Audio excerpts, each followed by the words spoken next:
konseling mengenai MTBS atau manajemen terpadu balita sakit mengenai bagaimana cara mengobati infeksi lokal di rumah dan bagaimana alur pada masa COVID-19 ini. Baik, langsung saja ya Ibu, saya akan melakukan informed consent. Apakah betul Ibu dengan Ibu April berumur 24 tahun? Baik, betul. Ibu, saya akan menggunakan media ini untuk konseling nanti ya Ibu. Di sini saya akan melakukan konseling membutuhkan waktu 10-15 menit. Apakah Ibu sudah siap untuk melakukan konseling ini? Baik, langsung saja ya Bu. Yang pertama, bagaimana cara mengobati infeksi lokal di rumah pada masa pandemi ini Bu. Nah, yang pertama ini ada jenis infeksi pada bayi yang dapat diobati di rumah ya Bu. Nah, ini ada infeksi kulit atau pada tali pusat ya Bu. Nah, seperti ini Bu, gambarnya bisa dilihat. Nah, yang selanjutnya infeksi pada mata. Seperti ini gambarnya ya Bu. Ada seperti belek, seperti itu. Baik, selanjutnya cara mencegah infeksi kulit dan tali pusat. Nah, yang pertama itu ada mencuci tangan ya Bu. Nah, mencuci tangan ini sebaiknya dilakukan sebelum atau sesudah melakukan tindakan atau bersentuhan dengan bayi. Nah, untuk yang kedua ini bersihkan nanah dengan air dan sabun. Nah, seperti ini ya Bu, gambarnya Ibu bisa melihat. Baik, untuk selanjutnya Ibu bisa mengeringkan dengan kain bersih sampai kering ya Bu. Seperti ini gambarnya ya Bu, bisa dilihat. Nah, selanjutnya Ibu dapat mengelesi dengan povidone iodin menggunakan cotton bud ya Bu. Jangan bersentuhan kulit dengan kulit. Seperti itu Bu. Baik, selanjutnya setelah Ibu melakukan tindakan tersebut, Ibu harus mencuci tangan. Ibu, untuk selanjutnya cara mengobati luka di mulut bayi. Nah, yang pertama itu cuci tangan ya Bu. Nah, cuci tangan ini sangat dianjurkan kepada Ibu sebelum dan sesudah melakukan tindakan kepada bayi atau sebelum dan sesudah bersentuhan dengan bayi. Nah, yang kedua itu bersihkan mulut bayi ya Bu. Menggunakan ujung jari yang terbungkus dengan kain dan yang sudah dicelupkan pada air hangat yang sudah bergaram ya Bu. 1 gelas yang berisi air dan seujung sendok teh garam, seperti itu Bu. Nah, untuk yang ketiga itu teteskan suspense nystatin yaitu sebanyak 1 ml pada mulut bayi 4 kali sehari. Nah, selanjutnya mencuci tangan kembali. Nah, seperti yang saya jelaskan tadi ya Bu, sebaiknya mencuci tangan sebelum dan sesudah tindakan. Baik, langsung saja ya Bu, kita lanjutkan. Selanjutnya, cara mengobati infeksi pada mata. Nah, yang pertama itu mencuci tangan ya Bu, seperti yang saya jelaskan yang tadi. Nah, yang kedua, bersihkan kedua mata bayi 3 kali sehari dengan kapas dan air hangat, seperti itu Bu.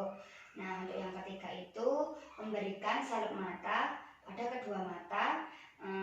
Misalnya itu ada salep tetrasiklin yang 1% ataupun chloramphenicol ya Bu, 0,25%. Nah, yang keempat itu oleskan salep.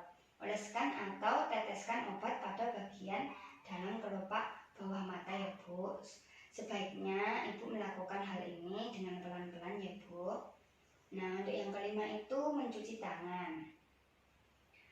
Baik, untuk yang selanjutnya lakukan hal tersebut sampai kemerahan itu hilang ya Bu. Baik, apakah sampai di sini Ibu sudah paham? Baik, jika sudah paham, Ibu jika nanti bayi Ibu mengalami infeksi pada mata ataupun tali pusat, seperti itu Bu, segera Ibu membawanya ke tenaga kesehatan ataupun klinik ya Bu, supaya Ibu mengetahui apa yang terjadi pada bayi Ibu dan apa yang harus segera ditangani, seperti itu Bu.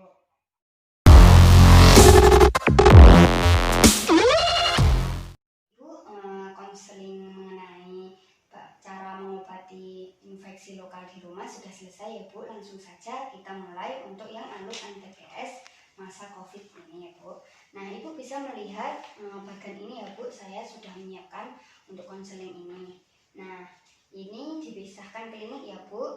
Yang pertama itu ada pasien gejala demam, batuk, pilek, dan sesak nafas. Nah, yang kedua itu ada pasien tanpa gejala demam, batuk, pilek, ataupun sesak nafas. Nah, untuk yang selanjutnya itu Ibu bisa menentukan status balita sakit ya Bu. Apakah pernah kontak dengan pasien yang positif COVID-19 atau pernah berkunjung ke daerah yang terjangkit COVID dalam 14 hari terakhir ini. Nah, jika iya, sedang atau pernah mengalami demam atau ada riwayat demam, batuk, pilek, nyeri pada tenggorokan dan sesak nafas. Itu artinya pasien dalam pengawasan ya Bu, rujuk ke rumah sakit rujukan atau lapor ke dinas kesehatan atau hotline COVID-19. Jika tidak ada gejala atau riwayat demam, batuk, pilek, nyeri tenggorokan, dan sesak nafas, tata laksananya itu ODP ya Bu, karantina di rumah selama 14 hari dan melaporkan ke dinas kesehatan atau hotline COVID-19. Selanjutnya, jika dalam masa karantina mengalami demam, batuk, pilek, sesak nafas, itu artinya tata laksana PDP ya Bu, atau pasien dalam pengawasan segera rujuk ke rumah sakit, lapor ke dinas kesehatan, atau menghubungi hotline COVID-19.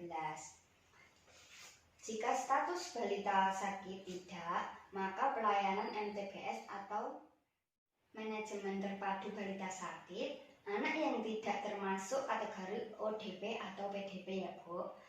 Nah, selanjutnya berikan pelayanan pendekatan MTBS jika timbul pneumonia, ikuti alur PDP, seperti itu Bu. Baik Ibu, konseling MTBS pada masa COVID dan konseling bagaimana cara mengobati infeksi lokal di rumah ini sudah selesai ya Bu. Apakah Ibu sudah paham apa yang saya jelaskan Ibu? Baik, jika sudah, apakah ada yang ingin ditanyakan Ibu? Tidak. Baik, saya akan melakukan evaluasi ya Bu. Bagaimana cara mengobati infeksi pada mata ya Bu? Baik, Ibu sudah paham dan sudah mengerti apa yang saya jelaskan tadi. Semoga Ibu bisa memahami dan bisa mengimplementasikannya di rumah ya Bu. Terima kasih untuk kunjungannya. Jika lain waktu ada yang ingin ditanyakan, Ibu boleh berkunjung ke sini lagi ya Bu. Baik, Ibu sudah selesai.